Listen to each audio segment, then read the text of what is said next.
by thanking the Council on Foreign Relations for the kind invitation, and Dr. Michael Froman for your kind words. The CFR is renowned for its global reach and also a unique role in shaping American foreign policy. The Foreign Affairs magazine has been my must-read since I joined the Foreign Service at a very young age. The CFR has also contributed tremendously to the development of China-US relations over the years. And also I'd like to take this opportunity to express China's deepest appreciation for your sponsorship of the welcoming dinner for President Xi Jinping in San Francisco. So it is truly my honor and delight that Dr. Michael Froman, other CFI colleagues, and the great audience here, both in this room and online, for joining the conversation. So now I'd like to share with you what China is doing at home and abroad. I'll start with China's domestic policy. For now and a long time to come, the major and central task at home is to advance the modernization drive. The Central Economic Work Conference, concluded 4 weeks ago, reviewed China's economic work of 2023 and planned for 2024, further clarifying what kind of development China pursues and how to achieve it. China pursues high-quality development. Despite the achievements, China's development remains imbalanced and insufficient. The extensive growth model used to be followed that mainly pursued high speed resulted in many problems. We therefore had to adjust the growth model, putting more emphasis on quality rather than speed.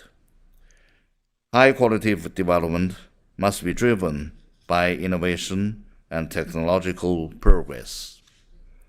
So that reminds me of January 1979, when Comrade Deng Xiaoping and President Carter signed at the White House the agreement between the United States and China on cooperation in science and technology, providing institutional guarantee for the scientific and technological exchanges between the two countries.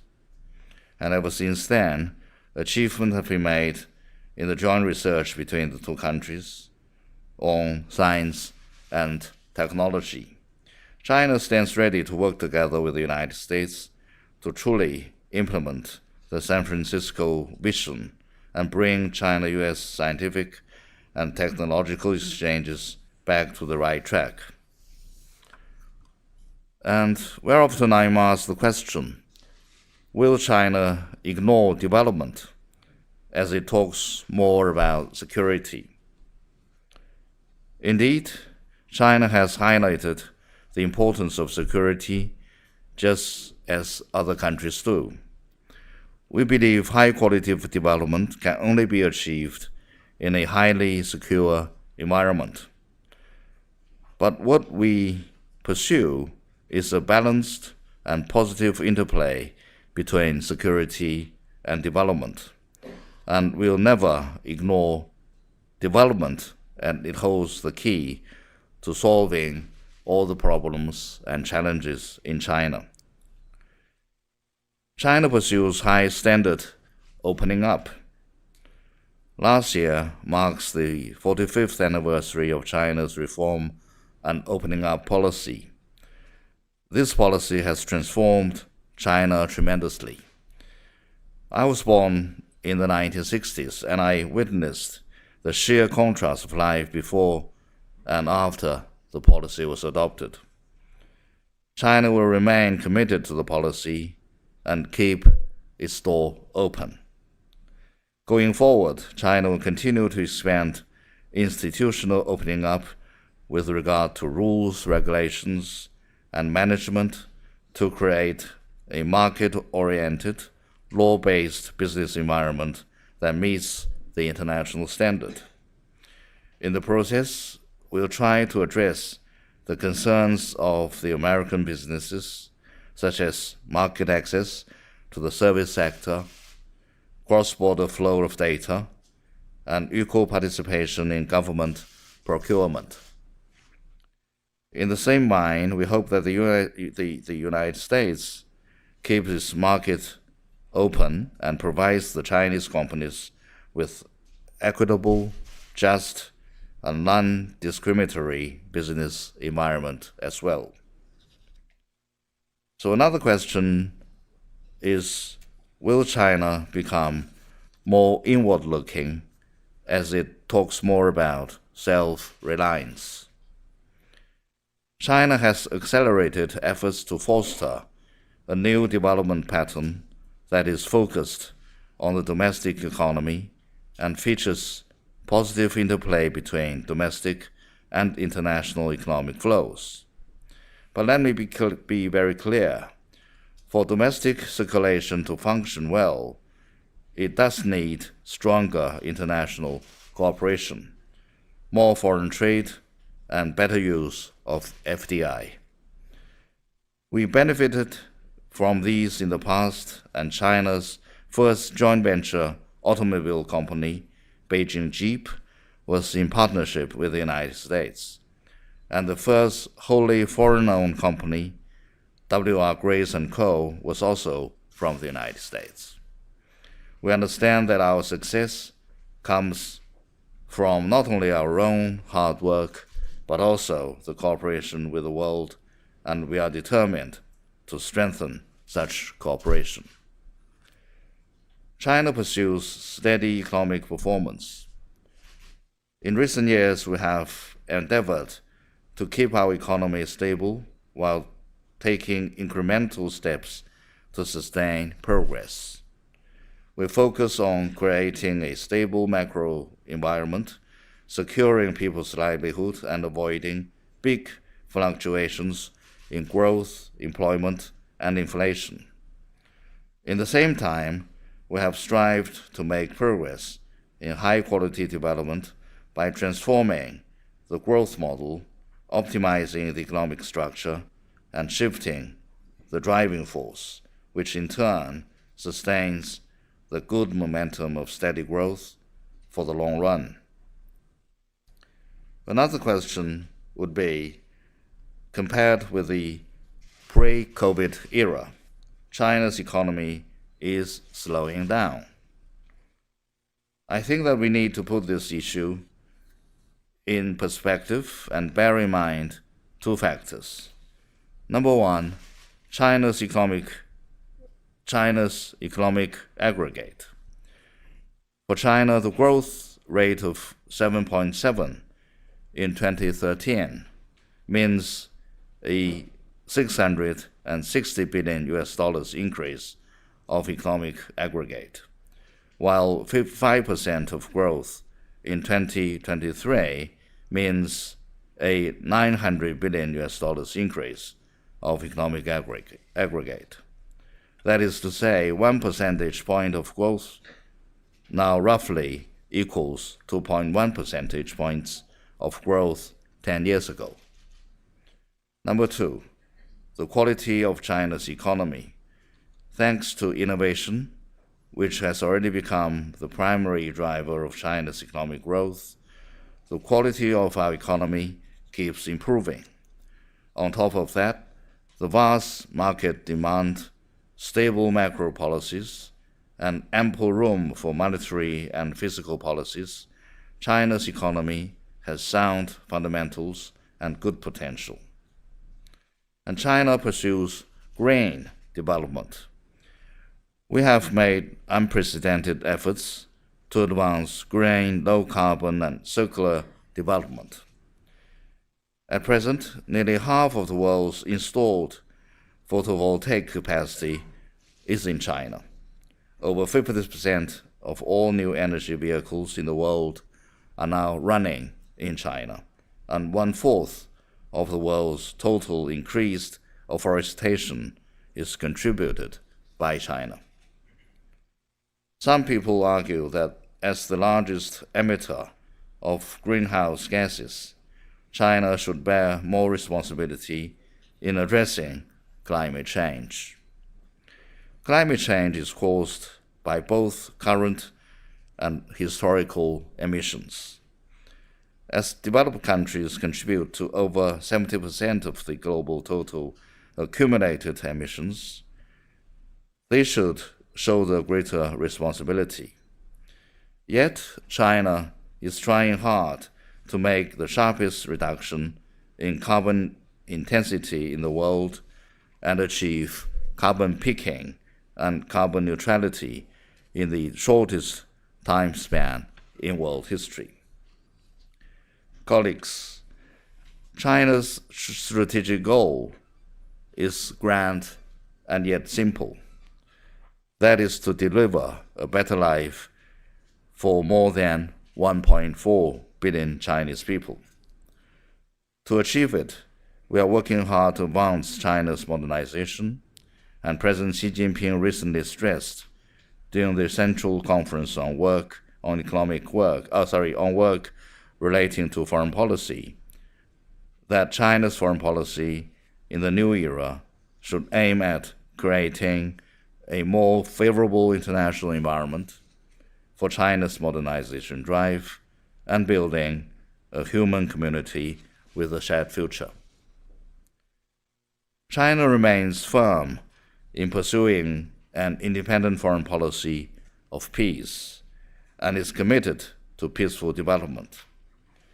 China is the only country to incorporate its commitment of peaceful development into China's constitution. And recently we have adopted the law on foreign relations, which explicitly stresses again China's commitment to peace and the path of peaceful development. Since the founding of the People's Republic of China, we have all along kept a good record on peace. We have never provoked a conflict or war, or occupied a single inch of foreign land.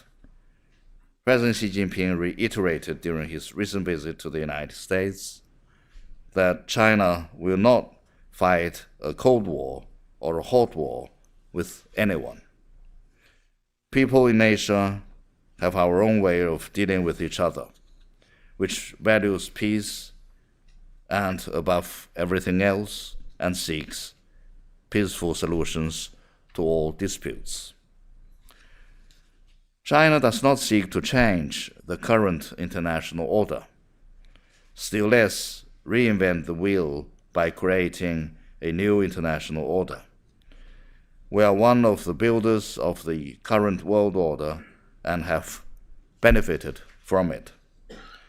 We'll continue to uphold the international system with the UN at its core and the international order underpinned by international law and the basic norms governing international relations.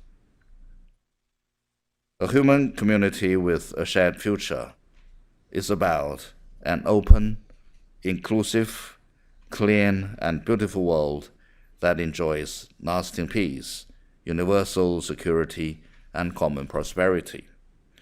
To build it, we have proposed the Global Development Initiative, the Global Security Initiative, and the Global Civilization Initiative as the strategic guidance, and the Belt and Road Initiative as a practicing platform. Colleagues, this year marks the 45th anniversary of diplomatic relations between China and the United States. Looking back, we see that this relationship has brought tremendous benefits to our two peoples and other peoples in the world.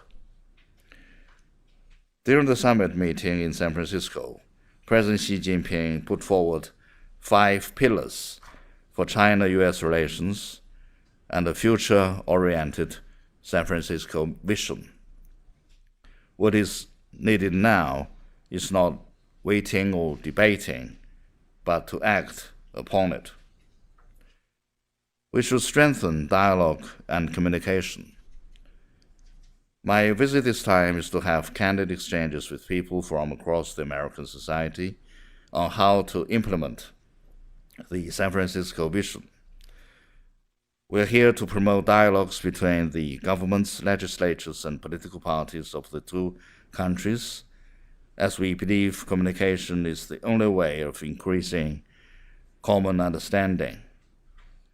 President Xi Jinping has announced that China is ready to invite 50,000 young Americans to visit China on exchange and study programs in the next 5 years.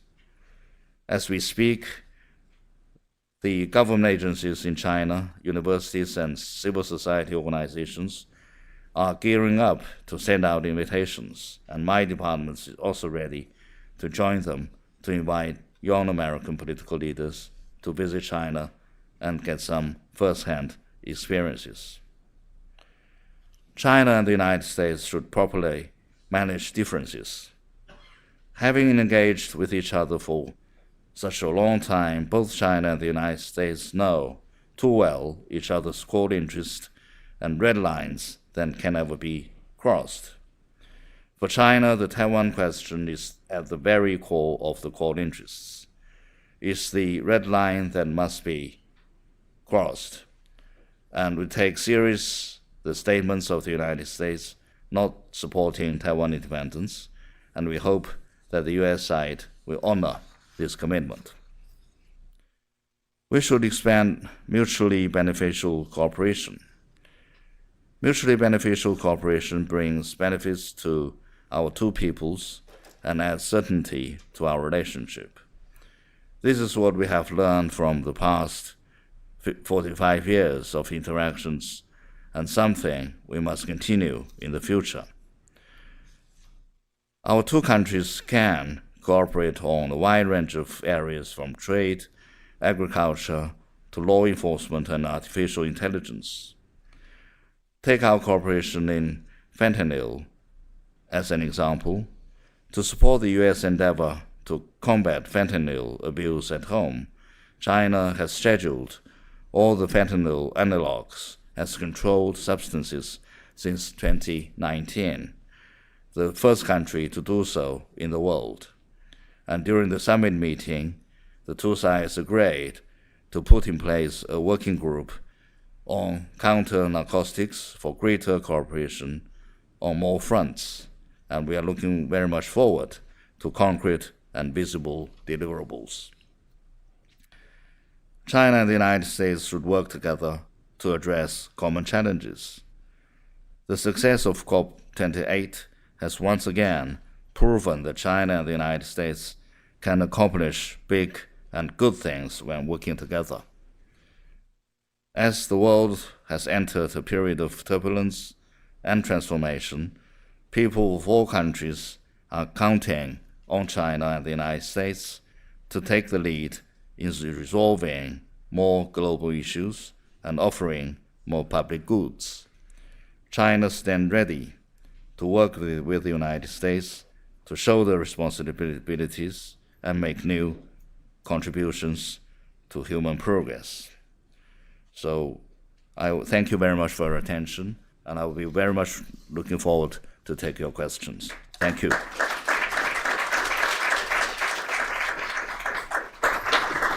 That was great. Thank you.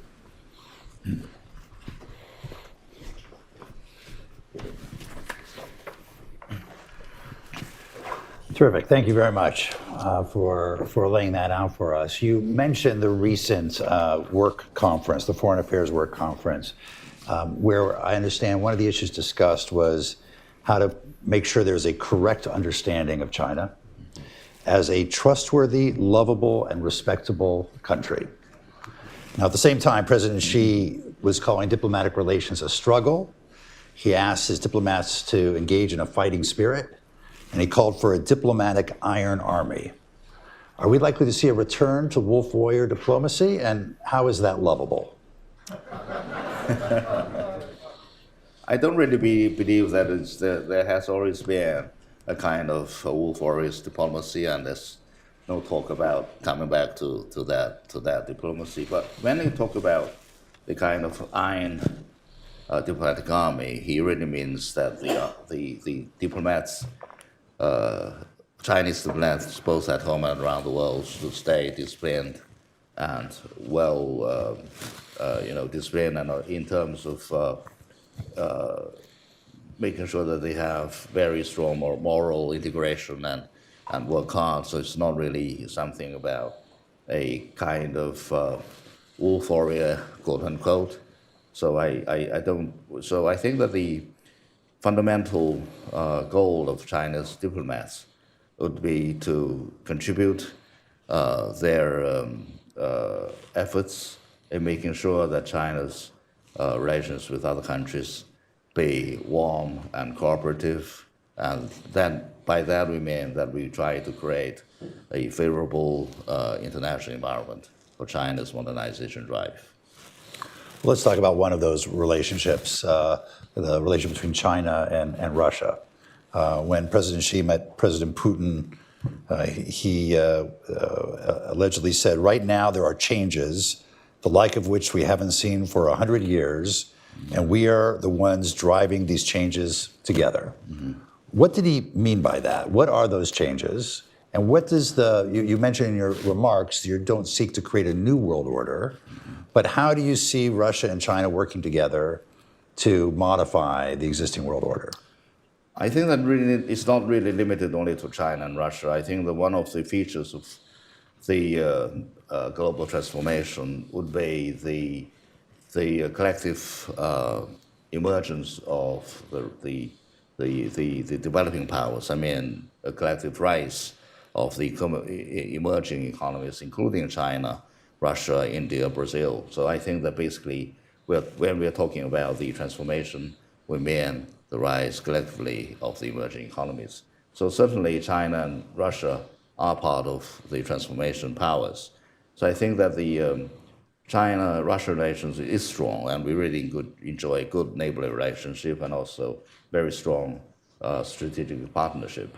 So I think that such a relationship between China and Russia benefit not only Chinese and the Russians, because we do need each other, and we also work together to ensure that the international balance of power, and that will ensure the peace and stability on the Eurasian continent and also the world at large. So I think that the relationship is useful for the two countries and also useful for the region and the world. You mentioned in your remarks and now the importance China places on peace and being a defender of peace. China's also been very outspoken about the inviolability of sovereignty. How do you reconcile that with China's support for Russia's attack on Ukraine? I don't believe that, when you say that China supports the military operation on Ukraine, because we do believe that the sovereignty and territorial integrity of a country must be respected. And in the context of the Ukraine crisis, I think there's more to that. And the security concern of a country, in particular in this regard, in this context, Russia, must also be very well addressed. So I think in terms of sustained peace and stability in the world, I think that there should be a balance of addressing of all the concerns of all the countries in the world. So I think that the Ukraine crisis is more complex than it appears to be. So we believe that all the parties that are involved in the conflict and crisis should try to find out in a faithful manner then how to bring an end to the crisis as soon as possible, because the world has already suffered from the spillover effects of the Ukraine crisis. So I hope that the United States, the NATO members, European partners should work to find out what should be the right way to move about the Ukraine crisis. But does that mean that you feel Russia should withdraw from Ukrainian territory? Sorry? Does that mean that China urges Russia to withdraw from Ukrainian territory? I think that we do want to see an end. And I do believe that when we talk to the Russians, they are showing enthusiasm of having peace talks with Ukraine, so we support that. Let's talk about another region. You've got close relationships with Iran. China's been playing more of a role in the Middle East, helping to broker an agreement between Iran and Saudi Arabia. We now have Iranian-supported Houthi forces interrupting the flow of ships in the Red Sea. No country is more dependent on the free flow of products from one sea to another than China.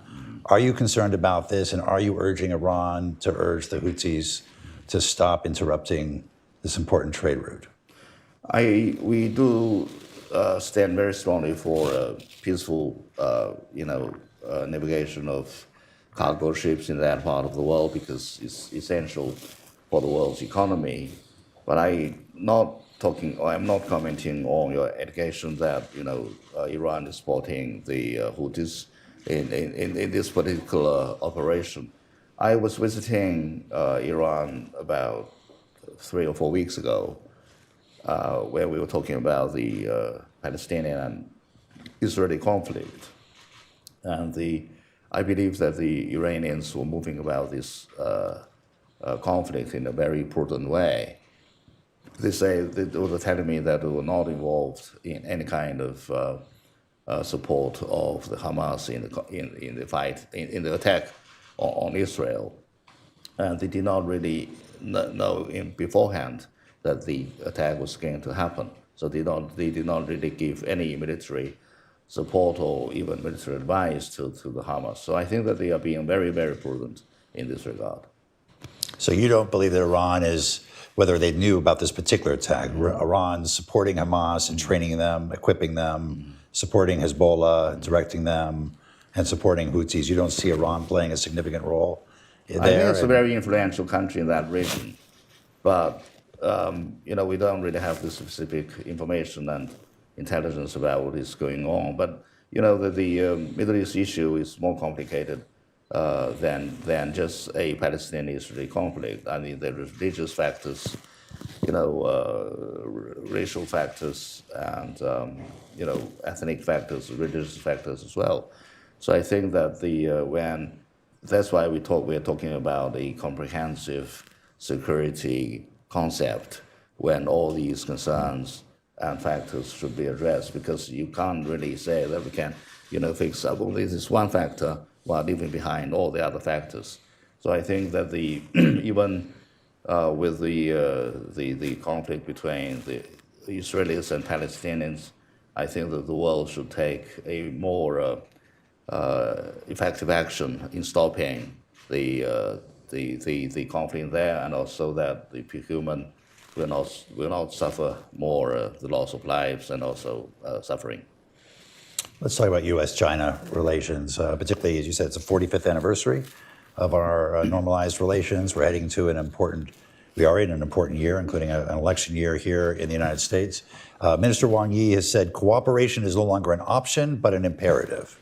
What specific areas of cooperation do you think the U.S. and China can work together on? And what would you expect to see as deliverables over the course of 2024? I don't really see any area that China cannot really cooperate with the United States. But if the two countries really have reasonable and correct perceptions of each other, good policies will be possible. So there's a tremendous potential for the largest developed country in the world and the largest developing country in the world. So tremendous potentials as could be seen in our cooperation in the past. So I think the possibility and potentiality are all there. But now I think that it's really up for the United States to develop a kind of perception on China based on good understanding and correct understanding of China's strategic intentions. China does grow, and it has the right to grow in strength. And so China will naturally become more powerful in terms of its economy, its military, and many other areas as well. But China's intention is basically to deliver a better life for the Chinese people. So we don't really have any hidden agenda. Overtaking the United States is not our goal. So if we have that in mind, the kind of mutually beneficial cooperation would be possible. And I think I don't really want to name the areas we can talk about: trade, economy, agriculture, law enforcement, even cooperation in addressing global challenges. And people around the world do have strong expectations on the two countries to work together and other parties in the world to address the global challenges, which is a must for China and the United States. As you said, China's commitment is really to deliver for its people. The economy has slowed down. It's facing a number of challenges. One of the messages that President Xi and the Chinese leadership have been trying to convey over the last year is that China's open for business. They welcome foreign investment to come back. At the same time, there's been a number of actions around the implementation of some of China's new laws, the anti-espionage law, the data security or the data laws around national security, that have had a chilling effect on foreign investors. Executives being detained, offices being raided. It's been a bit of a schizophrenic message that's been sent. Can China do anything to clarify how it intends to implement and enforce these laws in order to give some clarity and greater certainty to foreign investors? Well, I think that in the first place that there should not be such unnecessary rhetoric that such things do take place, because anti-espionage law and other laws are necessary for China. And in the United States, you have even stricter anti-espionage laws, and that's why the United States is using these laws to create barriers for foreign investment, including China's.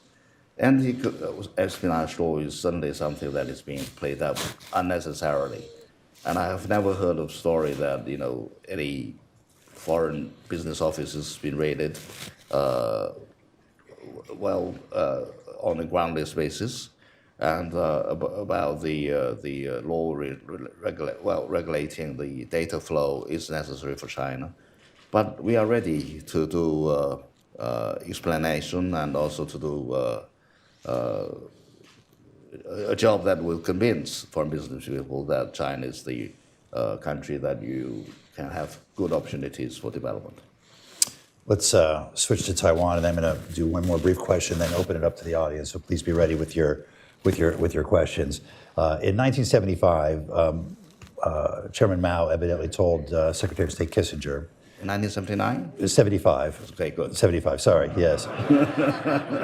That, quote, "If you were to send Taiwan back to me now, I would not want it because it is not desirable. There are a large number of counter-revolutionaries there. 100 years hence, we will want it." Now, we're a half a century away from 2075.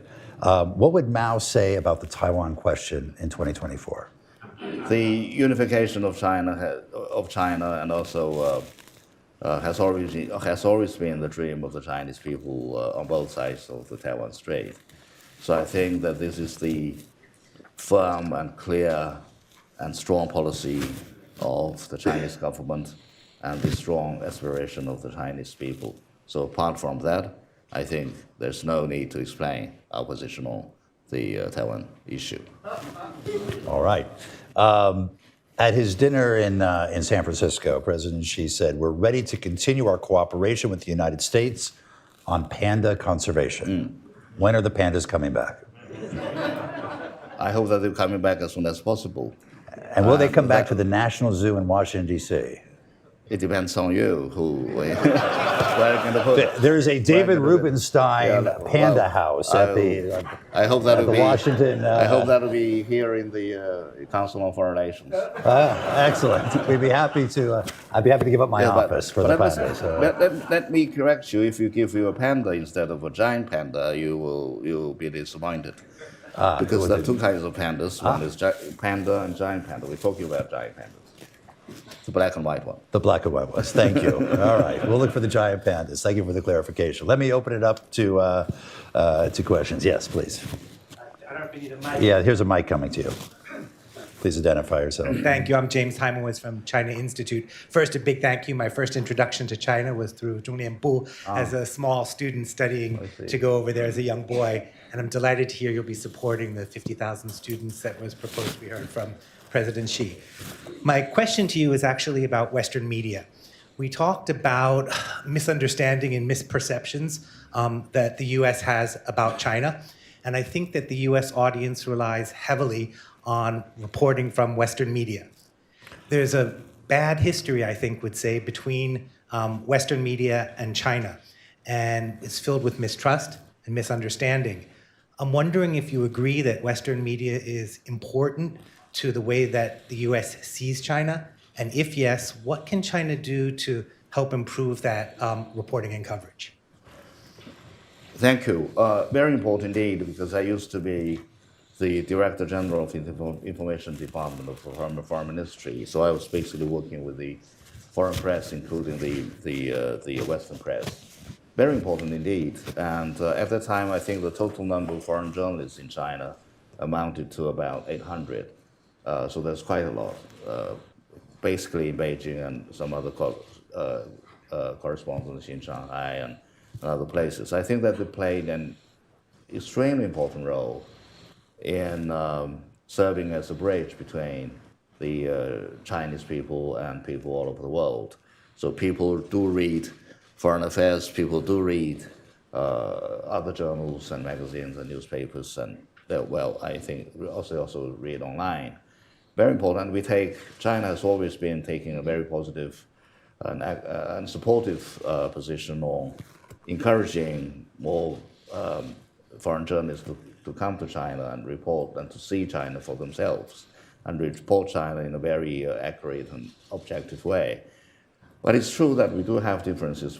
Even when journalists come to China, they do see China in a way that is different from our expectations, because we believe that China is like this, but they are portraying China in a different way. And that sometimes creates some difficulties, but that's not the mainstream of things. So China is open not only to the business people, but also to Western and global and international media. But there were some rows between China and the United States in some years before. And the Chinese media was here in the United States, media organizations were labeled as foreign agents or foreign missions. And that was wrong. So there was a kind of row between them. There was a kind of difficult time between the Chinese government and the US government in working together on media. But I hope that could be mended. And also governing foreign journalists reporting in China, there's also laws and regulations. For example, personally, I was involved in shaping the law in 2008, right after the Olympic Games, and there was a lot of changes from the previous regulations, and which really paved the way for more accessible information in China. But I hope that in this regard, China and the Western media could really work in a more strong cooperative way to make sure that our peoples will understand each other better through the media. So we take a very proactive approach towards that. Thank you. Dan Rosen.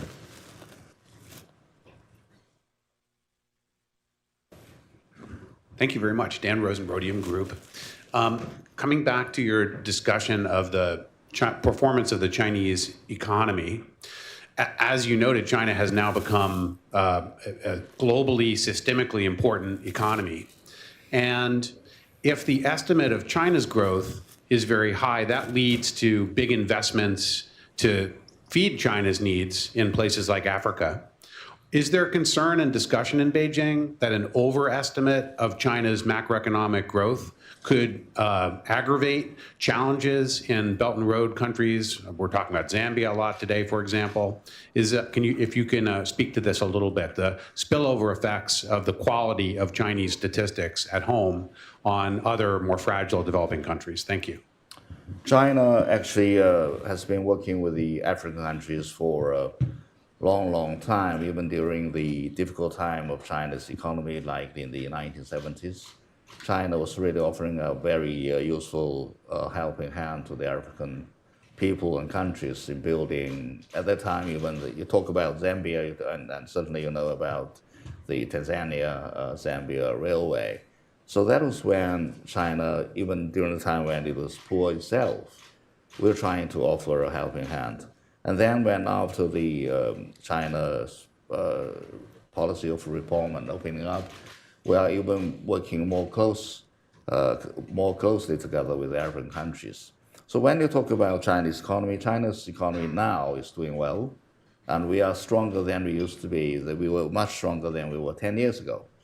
So that 10 years ago was the time when China's Belt and Road Initiative was proposed.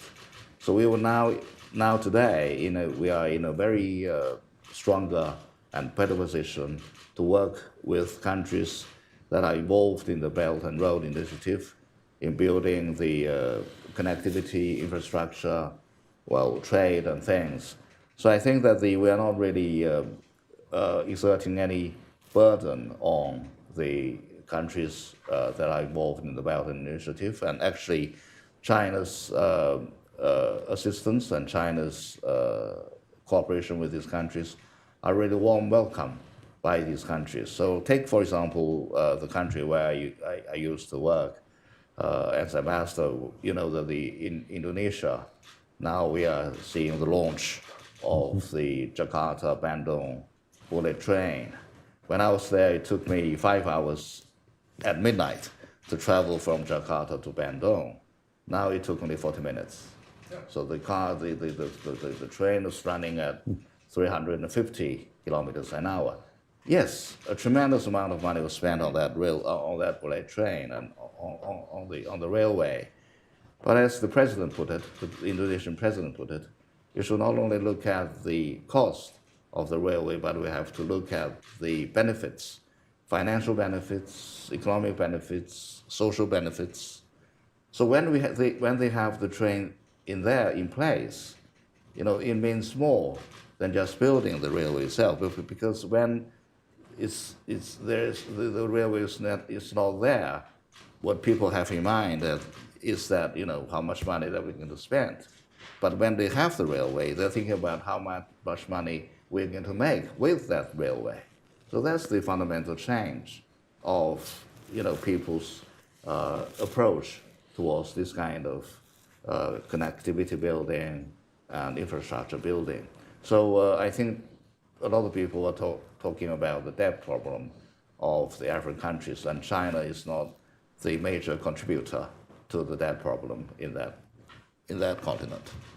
Thank you. Yes, right here in front.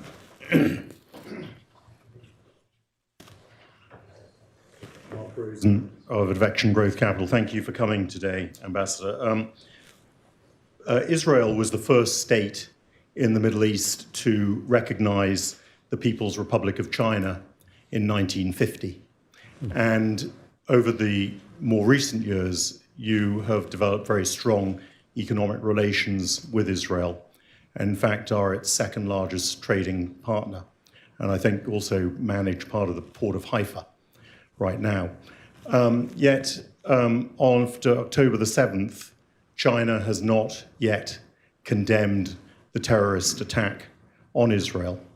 And despite the fact that you yourselves have been victims of Islamic terrorism in the past. Could you explain why that is? I understand that you have relations with the Arab countries, with Iran, etc. But you could still maintain those relations while still condemning that attack. And would you do so today? Let me correct you. Let me say that we appreciate the fact that Israel was one of the first countries that recognized China. And for many, many years, China and Israel have really very good and cooperative and warm relations with each other. And also our peoples share a lot of good emotions towards each other. So that's the fundamentals of China's relationship. And when it comes to the general picture of Middle East crisis and Middle East issue, China does stand on the side of the Arab countries. I don't need to explain more on that. But what I want to correct you is that on the very first day of the October the 7th attack, China did condemn the attack on the civilians. So if you track the record, you'll find that. But now, the overuse of force and the obvious revengeful retaliation by the Israelis on Palestinians is something that is also unacceptable to us. And that results in tremendous humanitarian sufferings and crisis. So we do hope that the crisis, the conflict could come to an end, and the Israelis should stop, behaving in such a manner, and so there could be a restoration of order. And China does see eye to eye with many countries in the world that the two-country plan must be adopted. So when you talk about the Israeli-Palestinian conflict, I do believe that the UN resolutions must be adopted, and that people are condemning Hamas, which is correct in a way that they target on the civilians and attack them. But on the other side, the Israelis should also think about their behavior in building fences, in the settling on the Palestinian land, on driving the Palestinian people out. So the Palestinian people, they should have the right to come back to their homeland, to restore their sovereignty, and also to establish their own country. So I think that a lot remains to be done, and there needs to be international consensus and also concerted efforts in achieving this. Thank you. We're going to go to our virtual audience for a question. We'll take our next question from Trudy Rubin. Please accept the unmute now button. Hi. Thank you for doing this. I'm Trudy Rubin. I'm an international affairs columnist for the Philadelphia Inquirer. Sir, the Taiwan elections coming up this week, everyone is very focused on how China will react to the results. If the DPP candidate, Vice President Lei, should win, China has denounced him as a separatist, but he says he would maintain the status quo and engage with China. What would be China's reaction if the DPP should win this election? Oh, thank you very much for the question. But at this juncture, what I want to say is that China's position on the Taiwan issue remains clear, strong, and unchanged. So that's what I'm going to tell you at this moment. Thank you. Okay. Yes, the woman on the aisle. Morning. I'm Katie Kingsbury from the New York Times. First, I wanted to affirm that on behalf of my industry colleagues, we would welcome the opportunity to report more from China in the future. But my question is actually about China's nuclear arsenal. Could you comment on what efforts China is undertaking to build its current arsenal, and what potential for cooperation between China, the United States, and Russia there is in terms of new rules around use and testing of those weapons? Thank you. China does attach great importance to the nuclear security in the world, and China made it very clear that China will not, on the very first day that China developed the nuclear bomb, we say that China will not be the first one to use the nuclear bomb, and China will not use the nuclear bomb against any country, the non-nuclear country, And we have the common consensus on the nuclear war can never be won and must be never be fought. And we are concerned about such a big arsenal of nuclear weapons in the world. But when it comes to the negotiations and dialogues, I think that the United States and Russia, which possess the largest nuclear arsenal in the world, should take the lead in having negotiations between themselves. Thank you. Ian Johnson. Hello. Senior Johnson fellow with at the the- Council on Foreign Relations. We knew each other when We we were knew each other from the 1990s, I think. I have a question about Hong Kong. This is something that a lot of foreign business people are interested in, especially since 2019 and the protests then and the adoption the next year of the national security law. Hong Kong's status as an international financial center has somewhat declined. You can see this in the number of people, Hong Kong business people and foreign businesses who have moved their operations, say, to Singapore, etc. And I wondered if it wouldn't make more sense now for China to show a little leniency toward people who were involved in the protests. I'm thinking especially of the entrepreneur Jimmy Lai, and also the announcement in December of that China put a bounty on 5 protesters who now live overseas. And simply from a pragmatic point of view, trying to restore confidence in Hong Kong as a financial center, wouldn't it make sense to sort of try to turn the page on that rather than keeping it in the international eye like that? Thank you. Thank you for the question. I think that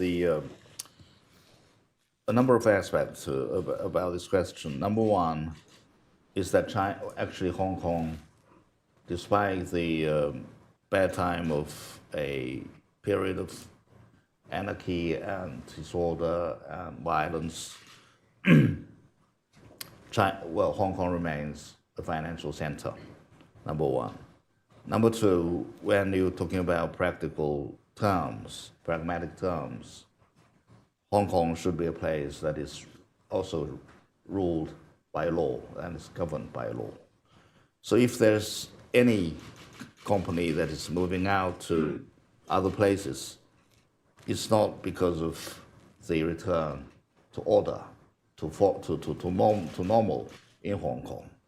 If you suppose the incident or the situation of 2019 continues, would the foreign companies be staying or leaving Hong Kong? So I think this is the logic is very simple. So we don't want to have the kind of situation where anarchy and disorder prevail in that part of the world because it's disastrous for Hong Kong. So we managed to put order in Hong Kong, and I think that is welcome by the foreign business people as well, because their lives in Hong Kong is safe, their business in Hong Kong is safe, and Hong Kong will continue to be governed on the basis of the basic law, on the formula of one country, 2 systems. So that remain unchanged. But if anybody trying to sabotage the order and the situation in Hong Kong, they will not be tolerated, and that should be, dealt with in accordance with the law. Thank you. Yes, in the about 2/3 of the way back, behind you, I'm afraid. That gentleman, and we'll come back. Jeff Laurenti, Capital City Development Corporation. It is nice that in response to Trudy Rubin's question, you had indicated that the policy of Beijing toward Taiwan is unchanging and unchangeable. Although you have opened some civil relationships with the Kuomintang that the Communist Party had expelled from the mainland 75 years ago, but it does raise the question, if one is seeking to bring the 2 sides together, what space the Communist Party in China is prepared to give to the Kuomintang or any other Chinese national party to operate on the mainland side.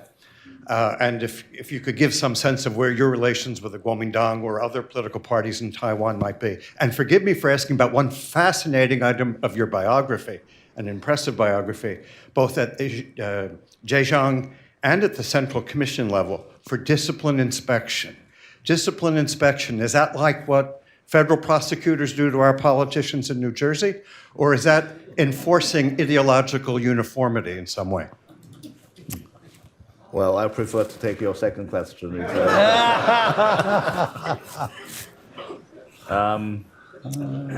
China's position on the unification of China is, as I said, is very clear.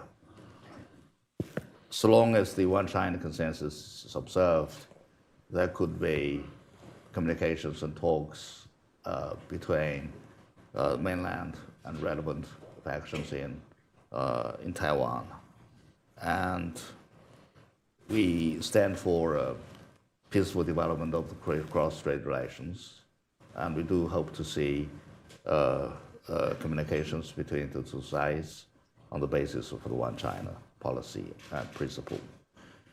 Yes, I started my career as a diplomat in 1986, and that led me up until I was ambassador to the Philippines and Indonesia, and then assistant foreign minister. Then there was a very strong campaign in the Communist Party of China on strengthening the building of the party. And one aspect of this campaign would be to fight with a stronger hand against corruption, because at that time corruption was really bad and rampant in China, and that was dangerous for the party and for China, the country, and people hated that. And there was a phenomenon, or that some government officials, civil servants, members of the Communist Party, when they committed corruption and become criminal suspects, they tried to flee to escape the punishment. So they ended up with fleeing China to other parts of the world. And certainly the United States was one of their destinations. So I think that they decided to have somebody who is more experienced in international cooperation. And for this job is international cooperation in law enforcement. So then they chose me. I don't know why, but that happened.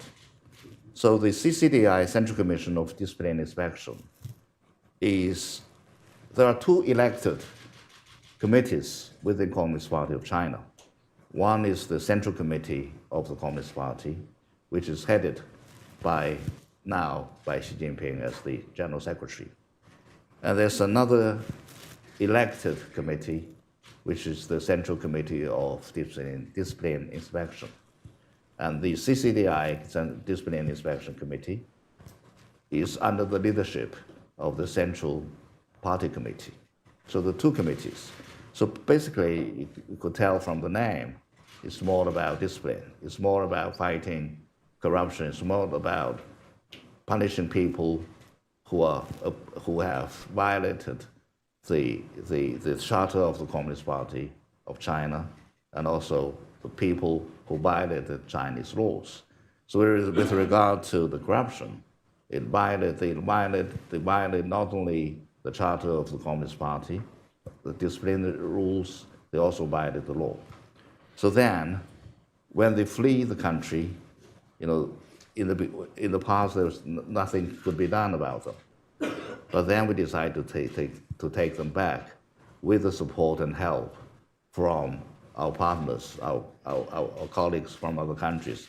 Here in the United States, we did got help from the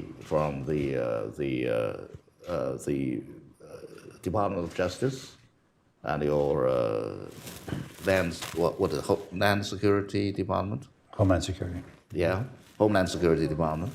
So we managed to get them back on the basis of the U.S. law and on the basis of Chinese law. We did have really very useful cooperation with each other in taking back to China some of the criminal suspects. And that was really in accordance, in line, in conformity with the international consensus on leaving no safe haven for corrupt people.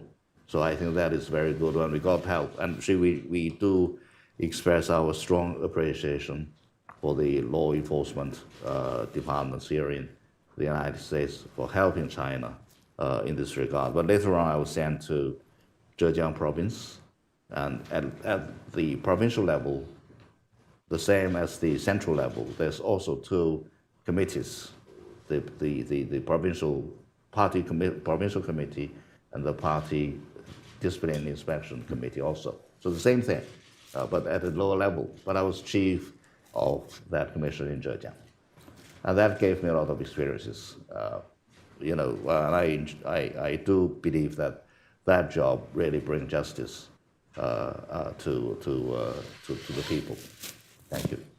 We have a lot more questions, but unfortunately we have no more time. Let me say, I think China is very fortunate, Mr. Minister, to have you in this position where you can explain and defend its policies.